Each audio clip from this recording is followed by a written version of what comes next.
Renewable energy के क्षेत्र में हम लोगों को एनएचपीसी को, एसजेवीएन को और एनटीपीसी को उन्होंने कहा है कि वो हर तरह का सहयोग करेंगे।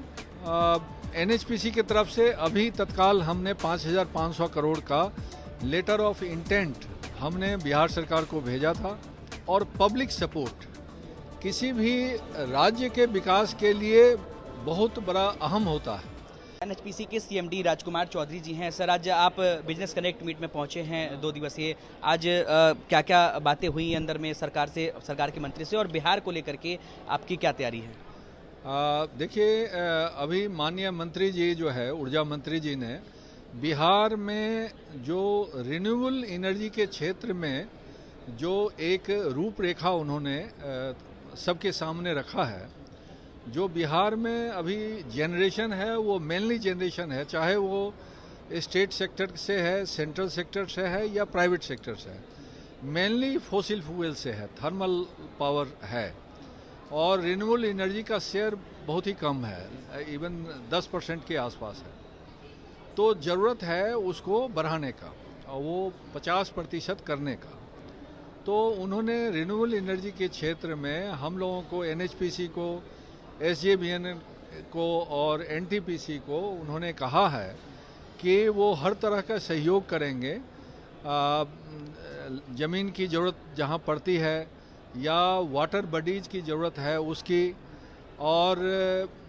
और भी पंप्ड स्टोरेज प्लांट आइडेंटिफाई करने की, ये सब उन्होंने हम लोगों को हमारे सामने ये रखा है उन्होंने।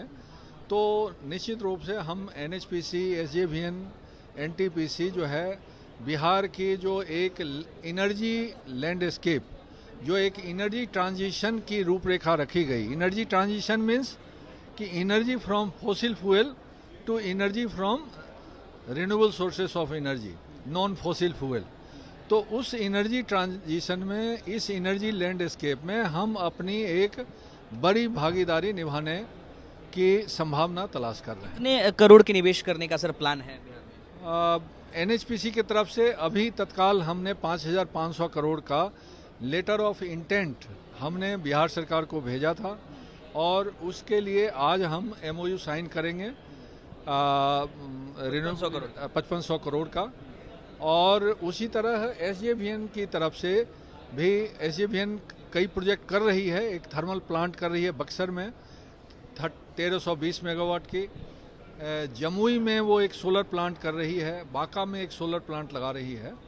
तो उसी तरह एसजेवीएनएल भी कुछ और सोलर प्लांट और पंप्ड स्टोरेज कैमूर की पहाड़ी में 1000 मेगावाट की लगाने के लिए। एनएचपीसी के सर कहाँ पे प्लान होंगे कि कहाँ पे बिहार में इन्वेस्ट किया जाएगा? एनएचपीसी के लिए अभी हमने लेटर ऑफ इंटेंट दिया है और एमओयू साइन करेंगे, ओपन एमओयू होगा। अब सरकार जहां भी हमको लैंड के लिए बताती है कि यहाँ लैंड अवेलेबल है, या वाटर बॉडीज भी जहां बताएगी कि ये वाटर बॉडीज आपको एलोकेट किया, तो हम वहां लगाएंगे। मतलब जमीन की जरूरत है सर? कितने जमीन की जरूरत है?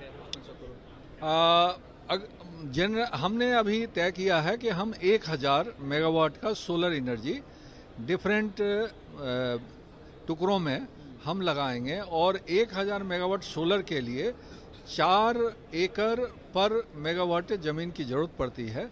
तो करीब करीब 4000 एकड़ टोटल जमीन की जरूरत पड़ेगी। सर, आप जहाँ तक मेरी जानकारी, आप बिहार से हैं, बरौनी से हैं, आपने बताया भी कुछ देर पहले।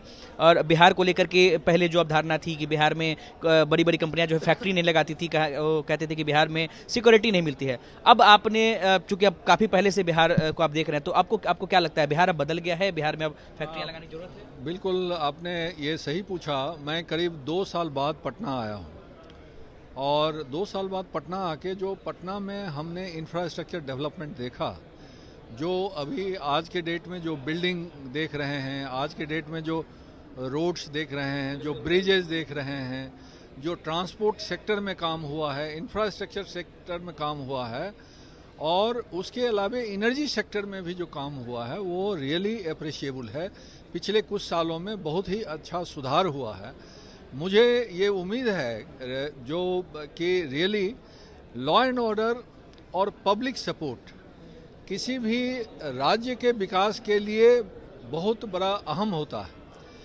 बड़ी कंपनियां तभी आपके पास आएगी जब पब्लिक का सपोर्ट होगा, जब एडमिनिस्ट्रेशन का सपोर्ट होगा। तो मैं ये उम्मीद करता हूं कि जिस तरह से विकास हुआ है उसी तरह से पब्लिक के सपोर्ट में भी पहले की अपेक्षा बहुत बदलाव आया होगा और अब लोग पब्लिक विकास को जो है सपोर्ट कर रहे होंगे। और इसलिए हम लोग बहुत आशान्वित हैं कि निश्चित रूप से जो हम आगे करने जा रहे हैं उसके लिए पब्लिक का और सरकार का, एडमिनिस्ट्रेशन का पूरा सहयोग मिले। एक छोटा सा आखिरी सवाल सर, आपके प्रोजेक्ट्स बिहार में कब से शुरू होंगे और कितने लोगों को रोजगार मिलेगा? हम आज जैसे एमओयू साइन करेंगे और एमओयू साइन करने के बाद हम हमारे जो एग्जीक्यूटिव डायरेक्टर जो हैं अभी साहब, ये भी हमारे साथ हैं। एनएचपीसी की तरफ से अभी बिहार सरकार से बातचीत शुरू करेंगे कि आप हमें कहाँ कहाँ वाटर बॉडीज बताएं जहाँ की हम फ्लोटिंग सोलर लगा सकते हैं, कहाँ ज़मीन मिल सकता है, जैसे जमुई एरिया, बांका एरिया, जो बेसिकली देखिए जहाँ उपजाऊ ज़मीन है वहाँ उपजाऊ ज़मीन में सोलर प्लांट नहीं लगाते हैं, लेकिन जहाँ पठारी ज़मीन है, जहाँ ज़मीन का उपयोग और खेती एग्रीकल्चर पर्पस के लिए नहीं हो सकता है, तो वहाँ निश्चित रूप से सोलर प्लांट लगाना चाहिए। तो मुझे लगता है कि जमुई, बांका और कैमूर ये सब एरिया में उसकी संभावना है। और प्लस कैमूर एरिया में हम एनएचपीसी की तरफ से भी संभावना तलाश करेंगे कि क्या वहाँ पंप स्टोरेज लगा सकते हैं कि नहीं। अभी मीटिंग में मंत्री महोदय ने हम लोगों को कहा है कि आप जाइए, आप सर्वे करिए और आप देखिए कि सोलर पंप स्टोरेज प्लांट आप वहाँ लगा सकते हैं कि नहीं। तो हम उसके लिए करेंगे। और देखिए जो 1000 मेगावाट सोलर प्लस और भी जो हमने रखा है, तो करीब करीब हम उम्मीद करते हैं कि 700 से 800 लोगों को ये डायरेक्ट और इनडायरेक्ट एम्प्लॉयमेंट मिलेगा। बहुत बहुत शुक्रिया सर। तो अभी हमारे साथ एनएचपीसी के सीएमडी राजकुमार चौधरी सर, उन्होंने बताया है कि बिहार में वो 5500 करोड़ रुपए का निवेश करने वाले हैं। अगर सरकार उन्हें 4000 एकड़ जमीन देती है तो जल्द ही ये काम शुरू होगा और करीब 600 से 700 लोगों को रोजगार मिलेगा। अनिकेत कुमार, बिहार तक, पटना।